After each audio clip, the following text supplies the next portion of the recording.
saya? Halo, suara saya kelihatan, teman-teman? Suara saya kedengaran? Kedengaran ya? Oke, baik.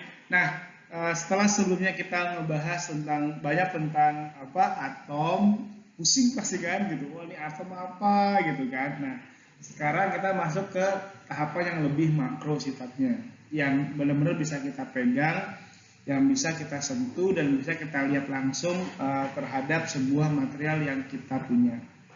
Nah, ada satu buah sifat dari material yang disebut sebagai mechanical properties atau sifat mekanis dari sebuah material.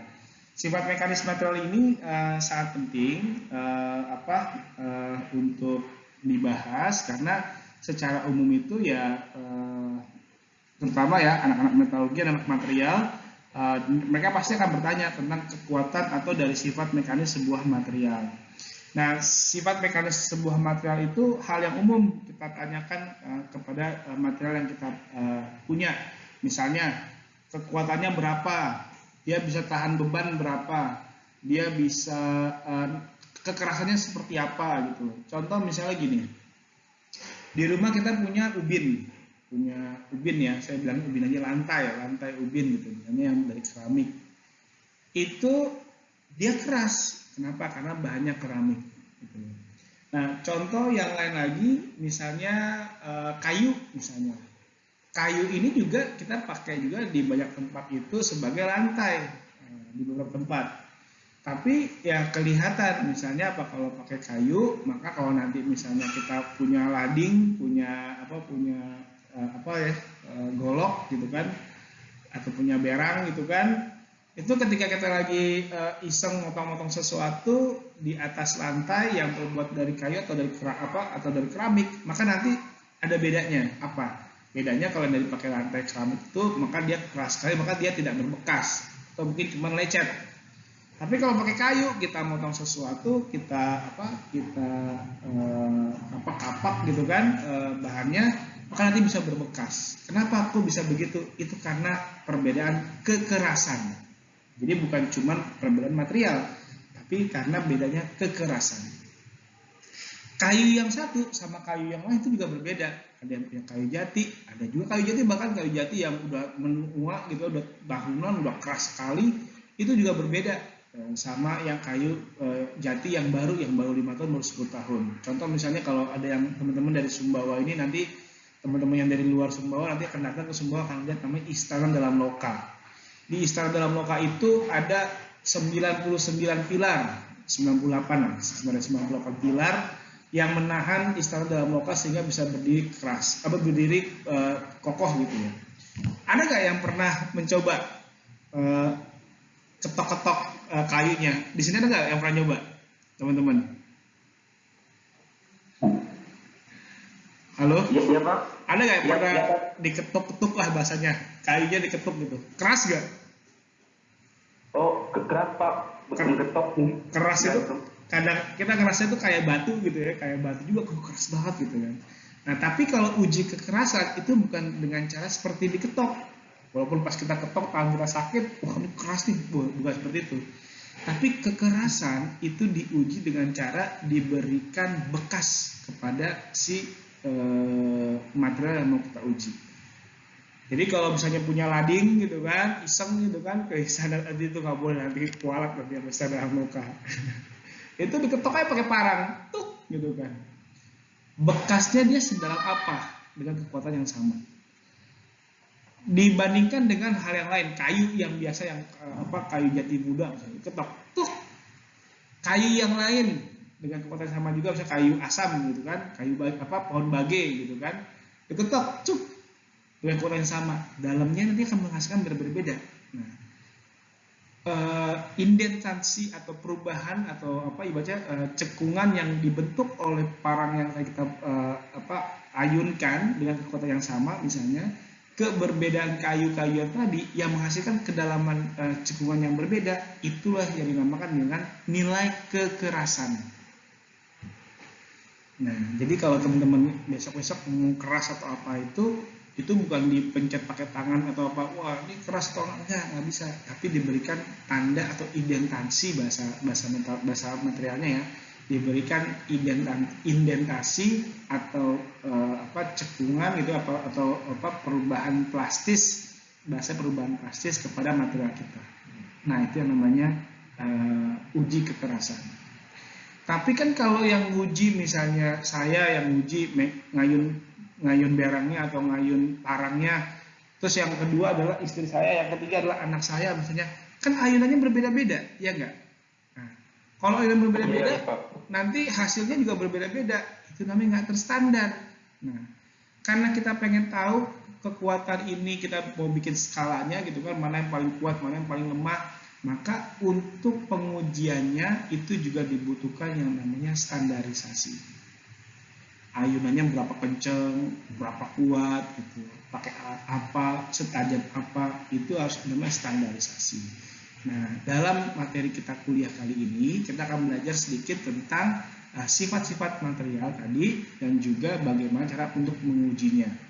Secara umum ada yang namanya stres. Stres ini bukan pusing, bukan. Stres itu lebih kita anggap sebagai tekanan. Strain itu bisa kita anggap sebagai regangan. Jadi kalau kayak ditarik tuh strain bahasanya. Elastic behavior itu istilahnya adalah sifat elastis. Yang kedua adalah plastic behavior, bukan sifat plastik atau plastik yang kita buat minum, bukan. Tapi sifat plastik ini adalah lawannya sifat elastis. Apa tuh? Sifat elastis kalau kita tarik sesuatu yang kayak karet, dia balik lagi ke posisi awal. Kalau sifat plastik dia beda.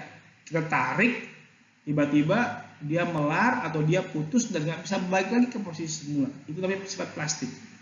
Ditulis tuh ya sampai anak metalurgi nggak tahu tuh tentang itu. Sekali lagi, kalau sifat elastik, dia sifatnya adalah ketika dia diberikan stres atau dia diberikan strain, maka dia kembali ke posisi awalnya atau ukuran awalnya. Kalau sifat plastik, dia ditarik atau diberikan stres atau diberikan strain, maka dia tidak bisa kembali ke ukuran atau bentuk awalnya. Ada juga nanti teman-teman akan terbiasa dengan istilah toughness. Toughness nih kalau bahasa kita tuh ketangguhan. Wah. Contoh misalnya gini, teman-teman punya tadi kayu lagi lah kita omongin. Kayu misalnya tebal triplek misalnya. Tripleknya yang satu tebalnya 1 mm, yang satu lagi 2 mm, yang satu 5 mm. Bahannya sama, kualitasnya sama, tapi tebalnya berbeda-beda.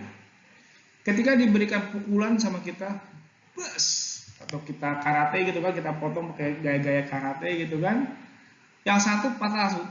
Yang satu patahnya lebih lama, yang satu lagi patahnya susah, yang satu lagi dipukul berkali-kali nggak bisa dipukul, nggak bisa patah-patah. Kenapa? Karena ketika ada ketebalan tertentu, maka dia bisa menyerap energi yang dilemparkan kepada dia, dihantam kepada dia. Nah itu namanya toughness atau ketangguhan.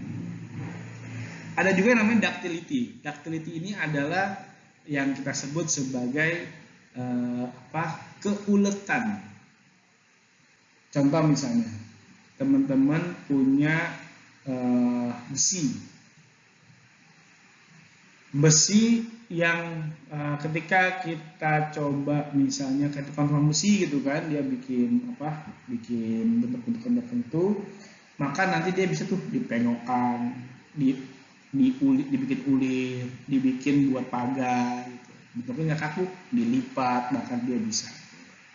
Itu namanya dia lentur, dia ductile atau dia lentur maksudnya. Tapi ada juga material yang nggak usah dibikin bentuk apa-apa, dibengkokkan aja nggak bisa, pecah dia langsung. Apa contohnya? Kaca, keramik, ubin keramik, tembok misalnya. Dia namanya getas istilahnya, atau dalam bahasa Inggris kita sebut sebagai brittle. B-R-I-T-L-E, brittle. Jadi ada material yang namanya ductile, ada juga namanya brittle. Oke ya, selanjutnya. Yang kedua, ini contoh tentang elastic deformations. Kenapa? Selanjutnya ya, elastic deformations. Nah, jadi elastic deformation ini bisa kita bayangkan seperti ini. Jadi awalnya kan kita ngomongin cuma atom ya. Ini dibayangkan seperti ini. Atom itu kan dia punya susunan atom yang kita bilang BCC, FCC dan lain sebagainya. Nah, kalau yang namanya elastic deformations atau deformasi atau perubahan elastis, ketika dia ditarik nih, lihat gak nih kalau di sini kan sampelnya ini adalah ini renggangannya segini. Ketika dia ditarik, gitu ya, dia diberikan strain, gitu kan, maka nanti renggangan ini makin luas kan, gitu. Kenapa dia bisa luas seperti ini? Karena sebenarnya secara ukuran atomik antar atom itu tuh dia merenggang dia sebenarnya. Dia merenggang. Sehingga ketika benda dia ditarik, dia ada renggangan, maka ini tentu kan celahnya jadi lebih besar ya. Tapi di dalam material itu sendiri sebenarnya yang terjadi itu adalah antar atom itu dia stretch, dia ketarik dia di sini. Nah, pada saat dia dilepaskan lagi material yang bersifat elastik, maka dia kembali ke posisi seperti di awal, di inisialnya. Return to initial. Kembali lagi dia. Ini yang disebut sebagai elastic deformations. Jadi deformasi elastis.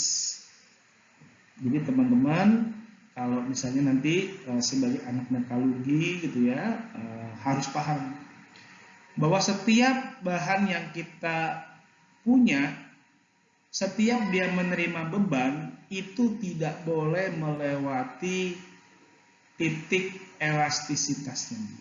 Catat nih, semua bahan yang mau kita pakaikan dalam konstruksi, dalam aplikasi, dia tidak boleh melewati titik elastis atau disebut sebagai yield point. YIELD, yield point, poin biasanya. Titik yield, titik batas elastisitas. Sekali lagi titik yield namanya, YIELD, yield. Titik yield yang merupakan titik batasan di mana deformasi elastis dan deformasi plastis itu terjadi. Nah, kalau dia non elastik, non-linear elastik, ada yang linear elastik, jadi kalau ditarik panjang terus. Ini perpanjangan ya, delta ini artinya perpanjangan. Jadi kalau ditarik itu dia panjang terus dengan gaya yang sama. Tapi ada juga non-linear elastik, jadi dia ada kadang-kadang ketika dia ditarik sedikit keras sekali, tiba-tiba di satu titik dia akan panjangnya lebih cepat sekali, padahal pakai force yang sedikit. Akhirnya nanti dia susah lagi dia. Nah, ini namanya non-linear elastic. Nah, berikutnya adalah plastic deformations atau deformasi plastik atau perubahan plastis misalnya. Sama seperti tadi, material contohnya material yang lain ya. Contoh misalnya ini keramik atau kaca atau apapun lah itu ya. Tembok misalnya. Atau misalnya batu misalnya. Awalnya komposisi atomnya seperti ini juga mirip sama kayak yang tadi. Ketika dia ditarik, yang terjadi adalah bahan-bahan antar atom ini dia ada renggangan. Cuman kalau tadi dia merenggang di awal aja, di sini dia enggak. Dia agak ngulir lah bahasanya. Jadi ada sifat ulir di sana, shear dia. Jadi dia ada geseran lah, gitu, secara diagonal seperti ini. Alhasil, ketika dia dikembalikan tesnya atau setelah dia ditarik, susunan atomnya nggak serapi yang tadi, tapi langsung berubah dia. Berubah dia. Kalau saya lihat awalnya dia seperti ini ya. Sekarang dia bisa berubah dia. Karena kenapa? Dia keputar bahasanya.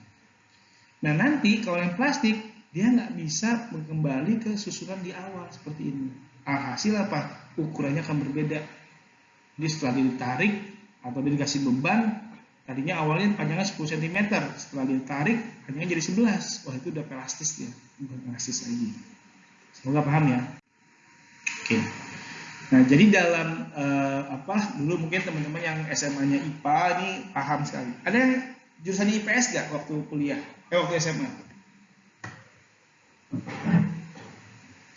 Ada yang IPS? Nggak ada. Ada yang SMK non teknik?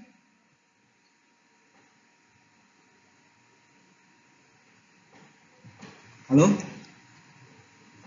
Nggak ada Pak, kita jurusan IPA. IPA semua ya, alhamdulillah. Jadinya nggak terlalu ya. Nah, kalau ngomong IPA nih, maka ingat waktu SMA. Semoga masih ingat, ini belum terlalu jauh kan. Dulu kita waktu belajar di IPA itu mengenal hukum Hooke. Apa tuh hukum Hooke? Simpelnya adalah tekanan stres sama tekanan sama dengan gaya per luas bidang. Itu kalau kita ngomong tentang tekanan. Apa itu tekanan? Stres. Gitu ya. Stres sama dengan adalah gaya atau load gitu ya. Itu perluasan bidang yang spesimen yang mau kita uji. Nah, hal ini menjadi dasar untuk kekuatan material yang biasa dilakukan oleh para metalurgis. Sebelum dia menggunakan material, maka dia akan menguji dulu materialnya dengan cara uji tarik. Jadi material besi atau apa gitu ya, dispesifikan ukurannya, bahannya gitu kan, dengan ukuran tertentu, jadi spesimen sampel. Setelah itu dia dilakukan penarikan uji tarik. Tentu yang tadi saya bilang kan nggak bisa kalau misalnya tadi yang saya tes itu adalah benda, bukan cuma pengujian, tapi kalau bendanya misalnya ukurannya berbeda-beda, maka nanti hasilnya kan akan nggak standar. Karena itu saat dilakukan yang namanya uji tensile atau uji tarik, maka alat ujinya itu sampel yang diuji itu harus disesuaikan dengan standar tertentu. Oke. Ada juga shear stress, nanti aja. Yang penting konsep ini teman-teman bisa paham bahwa konsep yang namanya tensile stress itu yang paling penting ya adalah stres sama dengan gaya dibagi luasan bidang. Oke. Ini contoh aplikasi ya, gitu. Misalnya kabel di sini, ada wire di sini ya. Mungkin kita di semua kalau di semua mungkin belum ada ya kereta gantung gitu ya, tapi kita lihat di TV kan juga ya, di Jakarta ada juga kereta gantung itu pakai kabel dia.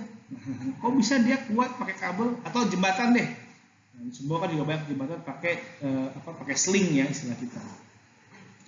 Kalau jembatan Samota setahu saya dia nggak pakai sling dia. Itu yang aneh.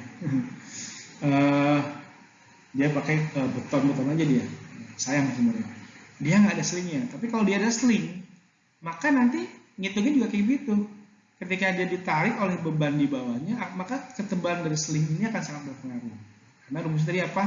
Stres sama dengan F dibagi dengan A. Nah, ini untuk yang shear stress kita lewati lagi dulu. Nah, ini contoh yang lain. Kalau kita bikin bangunan misalnya adalah jembatan, maka tekanan yang ada di sini itu sangat berpengaruh sekali antara tekanan ini dengan ketebalan dari bahannya. Sebentar ya.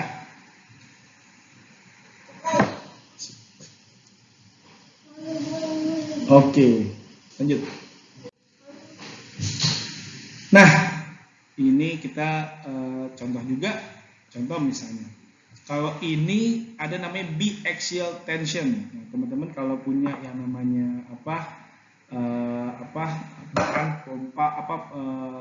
tabung gas kah atau ya semacamnya, maka sebenarnya ini ada juga mengalami yang namanya tekanan ya, secara biaxial atau tekanan dari satu arah lah, searah biaxial. Dua arah begitu tepatnya, yaitu tekanan dari yang dalam ini ada, lalu juga ada ke sana. Ada juga namanya hydrostatic compressions, yaitu contohnya seperti ini nih. ikan berenang di laut, dia dari segala sisi memiliki tekanan yang sama. Itu namanya hydrostatic compression. Ini buat tambah lagi. Berikutnya, tadi udah dibahas ya. Ada yang tadi kalau tadi namanya tensile stress, nah ada juga namanya tensile strain. Ini kan sebelum apa? Tensile stress ya. Nanti materi akan saya share ya. Yang ada lagi namanya tensile strain. Kalau tadi tensile stress itu atau tekanan itu adalah tekanan sama dengan gaya dibagi luas bidang. Kalau yang namanya strain, ini sama ya pelajaran masih SMA juga waktu itu, adalah regangan atau deltanya atau berapa perbedaannya dibagi panjang awal. Jadi misalnya nih, panjang awalnya adalah L0, setelah dia ditarik dia menjadi lebih panjang kan, delta per 2 tambah delta per 2 jadi delta ya, jadi perpanjangannya berapa, itu dibagi L0, makanya namanya tensile strain.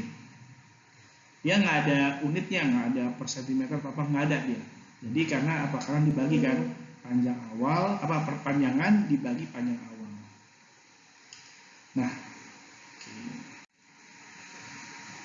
Nah, kalau kita tadi udah belajar tentang stres dan strain, ada namanya uji tarik. Uji tarik itu benar-benar seperti ini. Jadi sampelnya itu nanti kita spesifikan, dia bentuknya seperti ini. Nanti ada alat namanya extensometer, bentuknya seperti ini. Nanti ada spesimennya itu udah kita namanya dog bone shape. Dog itu DOG, dog anjing ya. Bone itu tulang, shape bentuk tulang anjing bentuknya. Ini udah ada ukurannya, udah terstandar dia. Ada ulirnya berapa, panjang ini berapa, lebar ini berapa, itu ada ukurannya. Nah, nanti ketika dia ditarik, ini nanti dia akan melalui perpanjangan. Nanti akan bisa kita hitung. Nah, ini dia dog bone shape ukurannya. Ini namanya gouge length. Ukuran yang dia akan kita hitung. Ini buat nanti dijepitnya di sini diameternya berapa, itu udah ada standarnya. Nah, ada juga yang namanya sekarang ini namanya modulus elasticity. Modulus elasticity atau hukum Hooke ya yang tadi saya sampaikan juga adalah simpelnya hukum Hooke atau E gitu ya. Modulus of elasticity yang E ini adalah stress dibagi dengan strain. Saya ulang ya. Modulus elasticity itu adalah stress dibagi dengan strain secara simpelnya. Apa maksudnya? Dengan modulus elasticity kita bisa mengetahui kekuatan dari sebuah material. Jadi modulus elasticity ini banyak orang juga ngomongnya adalah Young modulus Young. Jadi kita bisa mengetahui ada material yang dia memiliki stresnya tinggi tapi regangannya rendah. Ada juga material yang memiliki stresnya yang rendah tapi regangannya rendah juga tinggi. Nah, contohnya apa? Misalnya polimer. Dikasih stres dia, regangannya panjang sekali. Alhasil apa? Karena hitungannya adalah stres dibagi strain, maka nanti nilai modulus elasticity-nya kecil sekali. Saya ulang ya. Modulus elasticity itu diinisialkan dengan huruf E. Huruf E ini itu didapatkan dengan cara melakukan pembagian antara stres dan strain. Jadi stres hukumnya rumusnya F dibagi A ya kan. Kalau E tadi epsilon, rumusnya adalah perpanjangan dibagi panjang awal. Nah, untuk mengetahui modulus elasticity, kita simpelnya adalah menghitung stres dibagi dengan strain. Gitu. Kelewatan. Ini saya nggak bisa berbagi kalau kelewatan. Nah, jadi kalau udah punya stres dan strain, kalau misalnya modulus elastisitanya itu rendah, maka berarti dia memiliki stres yang rendah tapi perpanjangannya atau strainnya panjang gitu, tinggi dia, maka dia nanti nilai modulus elastisitanya rendah. Tapi kalau dia misalnya modulus elastisitasnya tinggi, maka kemungkinan besar dia memiliki nilai F yang tinggi dan memiliki nilai strain yang rendah. Nah, ada juga Poisson ratio. Nah, Poisson ratio ini sama ya, kayak mirip-mirip lah gitu. Cuman dia lebih ngelihat ke epsilonnya, strain di awal dibagi dengan strain di akhir. Oke, next, mechanical properties. Nah, sebenarnya simpelnya ya, dalam skala atomik, slope of stress strain plot, which is proportional to elastic modulus, depends on bond strength of metal. Artinya apa? Besaran stres yang kita berikan kepada material itu akan sangat berpengaruh sekali dengan tipe atau jenis ikatan atom yang ada di material kita. Ketika dia weakly bonded atau ikatan atom yang lemah, maka nanti force-nya juga lemah. Dia untuk bisa memisahkan antar atomnya. Tapi ketika dia strongly bonded atau ikatan atomnya itu dia sangat kuat sekali, maka nanti akan menghasilkan force yang sangat tinggi. Seperti itu. Next, ini ada juga elastic shear modulus. Ini untuk yang shear-shearan saya lewatin aja. Yang penting konsep dasarnya untuk modulus elastisitas sudah bisa dipahami. Contoh yang moduli comparisons. Ini untuk mengkomparasi antara metals, grafat, seramik atau semiconductor, polimer dan composite fiber. Ada yang namanya magnesium. Wah, nilai epsilonnya nilai yang modulus Youngnya sekitar 40-an. Aluminium sekitar 60-an. Platinum sekitar 100-an. Steel atau besi sekitar 200-an. Tungsten lebih tinggi lagi dan sebagainya.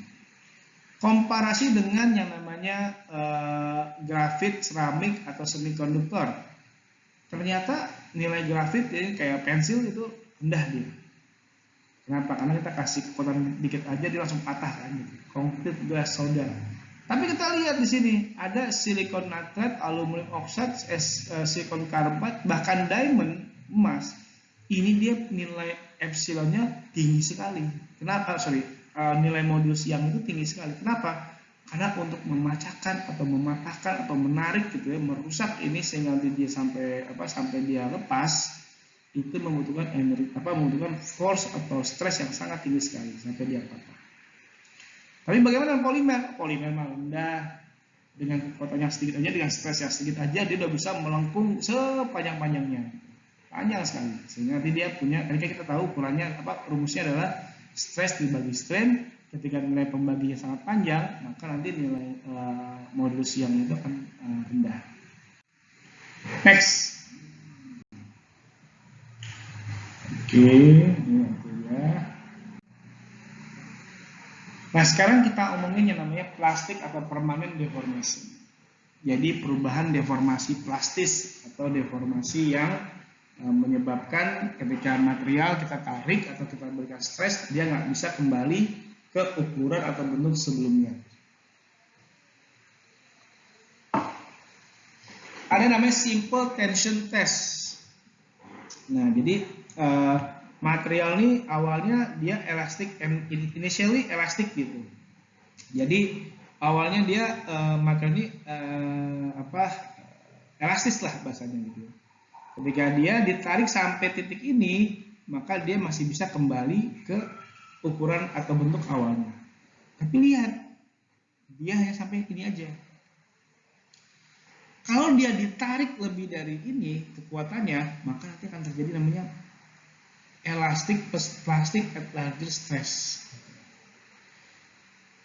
Paham ya maksudnya? Jadi material kayak contoh misalnya kalau kalian naik lift misalnya, terus di sana 5 orang maksimal, masuk 5 orang, masih tidak apa-apa. Jadi kalau misalnya dia bilang nih, tapi kalau dalam engineering ada namanya safety point. Jadi kalau misalnya lift itu ditulis 5 orang, sebenarnya sampai 10 orang dia masih elastis sebenarnya. Tapi biasanya di safety factor itu ditulis 2. Jadi kalau misalnya dia bisa narik 10 orang, tapi dia akan tulis di situ maksimal 5 orang. Maksimal 10 orang dia ada di titik ini. Tapi kalau kelebihan orangnya sampai 15 sampai 20, maka dia akan masuk ke titik ini. Kalau sampai dimasukin ke 20 orang, maka dapat dipastikan si tali untuk menarik yang namanya elevator itu, lift itu nggak bisa, dia akan melar. Bahkan sampai dia akan putus kalau sampai titiknya ini, kalau sampai setinggi ini. Nih, ini titik putus dia di sini. Jadi teman-teman, kalau nanti besok lihat yang ada lift dia bilang 5 orang, ya udah 5 orang aja lah, gitu. Jangan kelebihan. Takutnya kalau kelebihan nanti dia bisa putus. Nah, kalau sampai tahapan ini, sampai titik ini, maka disebut sebagai permanent plastic after the road is removed. Ya, putus dia. Gitu. Sepanjang apa putusnya? Sepanjang ini. Gitu. Jadi kalau disambungin lagi kabelnya, maka nanti akan ada perpanjangan sekian untuk strength. Tahuan. Paham ya, mudah-mudahan ya. Sekali lagi, dengan kita mengetahui nilai dari stress, strain, alias modulus yang dari material yang akan kita pakai, maka kita akan mengetahui seberapa banyak atau seberapa besar stres yang bisa kita berikan kepada material kita sebelum dia mengalami plastic deformation atau deformasi plastis atau perubahan plastis gitu ya, bahkan sampai dia putus. Penting sekali nih konsep ini. Next, yield strength. Nah, tadi yang saya sampaikan yield strength. Nah, yield strength itu adalah kekuatan sampai dia sebelum titik plastis. Sampai plastis. Kalau melewati yield strength, melewati yield point, maka setelah itu ada deformasi plastis. Ya. Nggak boleh lebih tuh dari yield point. Nah, berikutnya adalah ini contoh perbandingan yield strength dari masing-masing sampel. Dari masing-masing. Ini anak saya nih. Anak saya namanya Bek Abdul Rahman. Ya, akhirnya di Korea. Tapi nggak bisa bahasa Korea. Ngajar dulu ya. Ayah. Apa? Teman-teman. Ayo, nggak bisa ini. Contoh perbandingannya, yield strength comparisons. Di sini kelihatan bahwa benda-benda seperti steel itu memiliki yield strength yang tinggi. Jadi sebelum dia mengalami deformasi plastis ini tinggi-tinggi dia. Tapi lihat yang namanya polimer itu rendah sekali yield strength-nya. Ya. Nah, ini ada simulasi sebenarnya kalau teman-teman nanti punya softwarenya, itu ada sebenarnya kalau beli bukunya yang asli nih, buku Kalister yang asli nanti kasih CD. Itu bisa ngelakuin tes seperti ini. Itu ada di sini. Nah, ini contoh. Tadi yang dog bone shape kita saat dia ditarik sampai tahapan ini, dia bentuknya masih seperti ini. Ketika dia ditarik sampai titik yield stress-nya, ini kan yield stress ya sampai sini ya. Dia masih belum apa-apa. Titik M ini namanya ultimate tensile stress. UTS, keren kan? UTS itu namanya ultimate tensile stress atau ultimate tensile strain, ada yang bilang. Titik di mana maksimum yang bisa diterima oleh material sebelum dia mengalami yang namanya necking, mengecil dia. Sampai akhirnya dia patah di titik ini, sampai dia putus. Ini umumnya untuk logam seperti ini ya, untuk logam.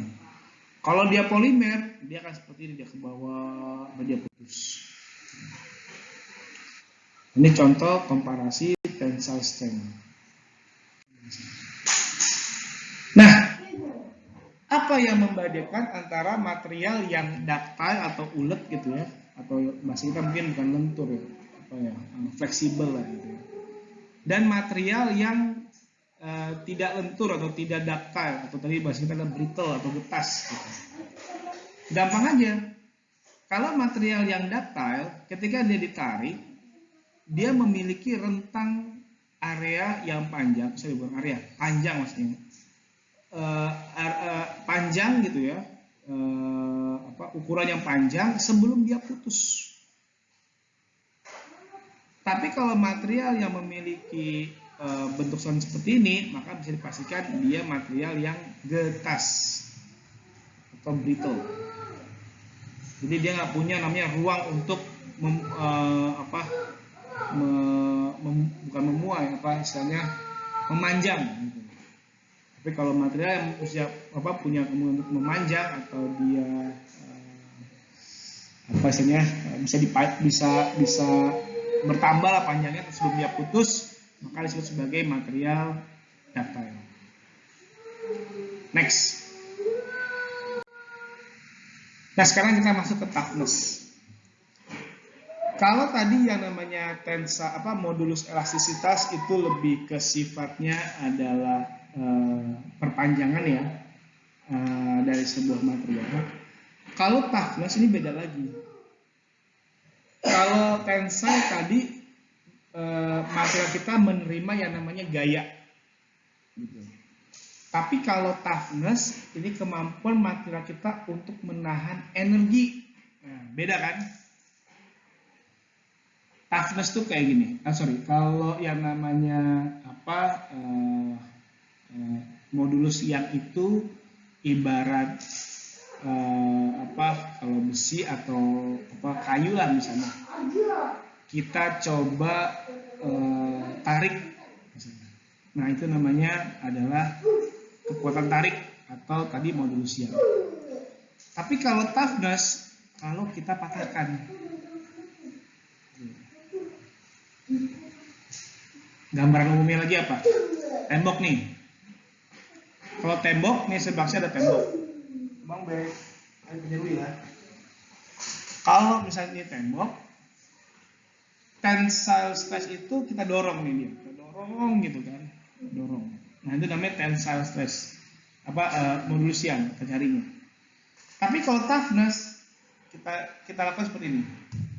Nah, ini wujud toughness. Kemampuan dia untuk menyerap energi dari kita. Ini kan load nih, ada jaraknya, ingat gak? Itu rumusnya adalah Abang B, sebentar ya. Rumusnya apa kalau energi? W sama dengan F dikali S. Ini F, ini S jaraknya kan. Ini W, ini energi. Tapi kalau dia S nggak ada jarak, kita dorong aja, ini namanya F aja nih. Gaya. Beda ya. Jadi kalau dia gaya, sekali lagi, kalau dia modulus yang dia hanya memperhitungkan gaya yang diterima oleh material atau stres yang diterima oleh material. Tapi kalau toughness, kekuatan dan ketangguhan dari material, maka tentang berapa besar energi yang bisa dia terima. Oke? Nah, bahasanya di sini adalah energi untuk membreak atau merusak sebuah unit volume dari material. Sebentar, maaf ya. Kasih. Bang B. Bentar ya. Kita main ya. Oke, sekali lagi untuk ketangguhan itu adalah total energi yang dipakai untuk merusak atau menghancurkan sebuah unit volume material. Nah, approximately by the area under the stress strain curve. Nah, jadi untuk menghitungnya kita punya tadi grafik stress dan strain. Biasanya untuk menghitungnya adalah dikalkulasi ini berapa luasnya dari area ini. Oke, resilience ini adalah kemampuan material untuk menyimpan energi. Nah, itu namanya resilience. Nah, ini contoh ya, elastic strain recovery, dia bisa balik lagi seperti ini, unload. Oke. Dia bisa ditarik lagi sampai putus dia. Nah, sekarang kita masuk ke pembahasan yang lain. Kalau tadi kita udah bahas namanya kekuatan material, sekarang kita bahas tentang kekerasan dari material. Jadi anak metalurgi itu harus ngerti, ini material kuat atau keras, itu parameternya berbeda.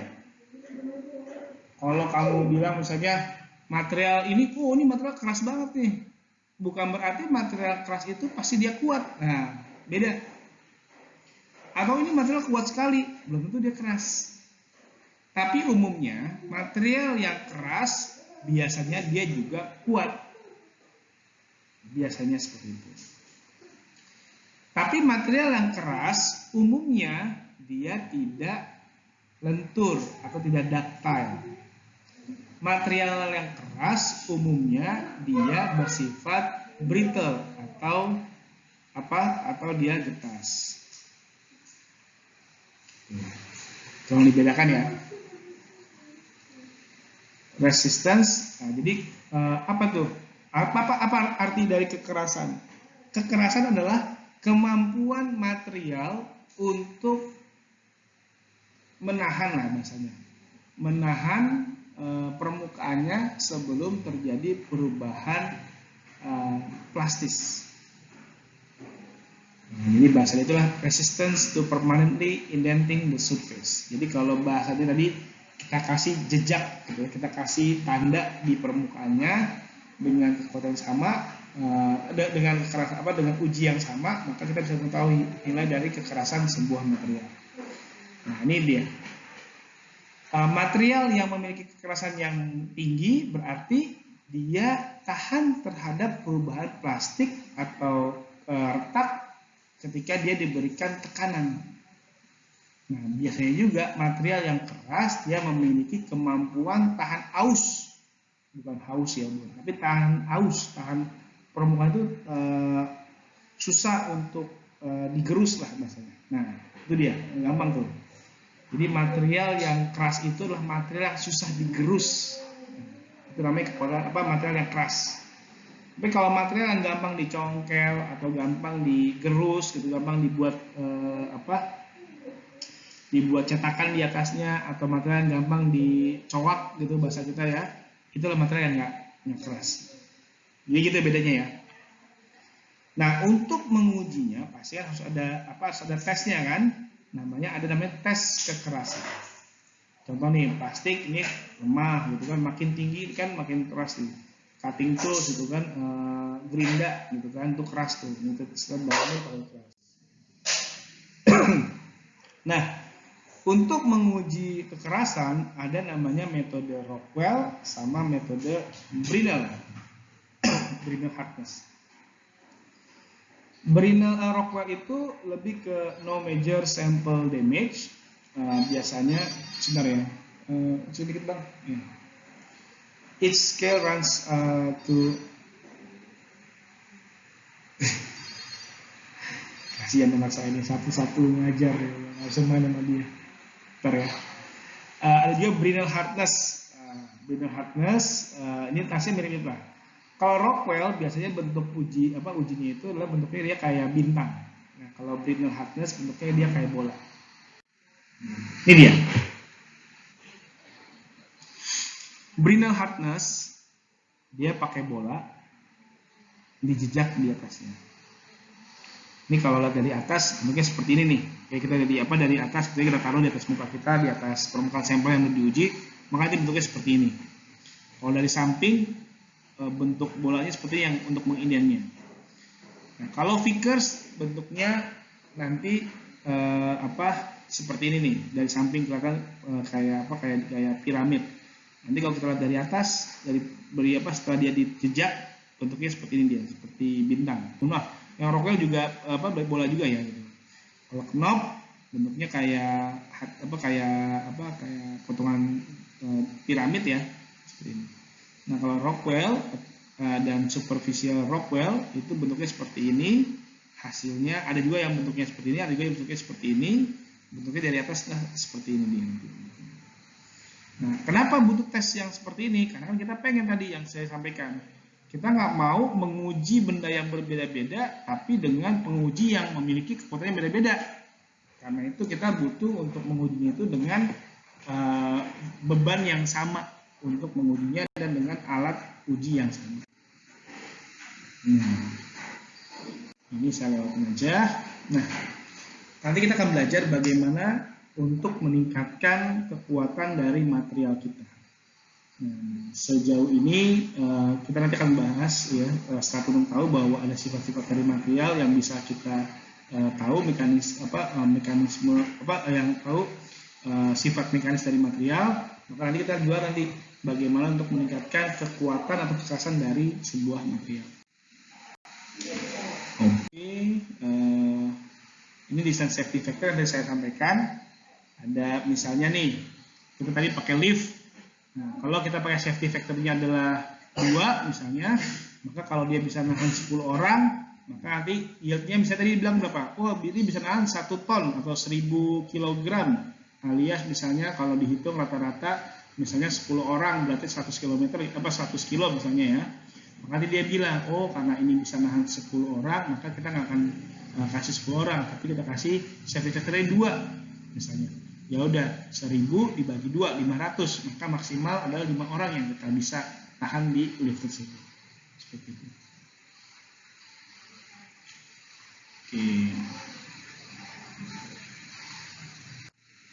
Oke. Terakhir stress dan strain tadi ya udah ada kita sampaikan. These are size independent, jadi sangat bergantung sama ukurannya. Dan terkait sama load atau force gitu ya, atau gaya yang kita berikan, dan juga perubahan dari ukurannya. Lalu juga ada namanya elastic behavior atau kekuatan elastik, itu kalau dia ditarik dia bisa kembali ke posisi sebelumnya. Plastic behavior, dia kalau dia setelah dia diberikan stres gitu ya, dia nggak bisa kembali ke posisi sebelumnya. Ada toughness adalah energi yang digunakan untuk merusak sebuah volume sebuah material dengan volume tertentu. Dan terakhir adalah ductility, yaitu plastic strain and failure, atau bagaimana material yang keras dan ulet yang bisa tes. Baik.